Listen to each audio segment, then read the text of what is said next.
જ્યાં ગુજરાતના ગૃહમંત્રી છે એણે પોતાના ઇન્સ્ટાગ્રામ ઉપર એક રીલ વાયરલ કરી છે। એ રીલમાં એ બુલેટ ચલાવી રહ્યા છે, પોતાની જાતને સિંઘમ સમજી રહ્યા છે, પરંતુ એ બુલેટમાં આગળની નંબર પ્લેટ નથી મિત્રો, નંબર પ્લેટ નથી। જરા વિચારો, આની જગ્યાએ આપણા ગરીબ સમાજના યુવાનો હોત, પછાત સમાજના યુવાનો હોત, તો પોલીસ વાળા એને ઊભા રાખે, એને ડરાવે, તેને ધમકાવે, બે ધોકા મારે અને 500 રૂપિયાની કટકી કરે। વાત સાચી કે ખોટી?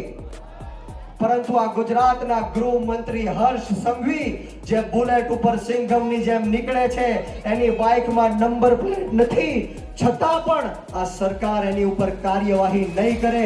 જો આ સરકારમાં થોડી પણ શરમ હોય, ભૂપેન્દ્ર પટેલમાં થોડી પણ શરમ હોય, આ જગદીશ વિશ્વકર્મામાં થોડી પણ શરમ હોય, તો જાઓ હર્ષ સંઘવી પાસે જાઓ અને એની પાસેથી 1000 રૂપિયાનો દંડ વસૂલ કરો। ત્યારે જ અહીંયા ગુજરાતની જનતા માનશે કે આ સમાન કાયદો અને સમાન અધિકાર બધા જ લોકો માટે છે। મિત્રો હર્ષ સંઘવી પાસેથી દંડ વસૂલ કરવો પડે કે ન કરવો પડે?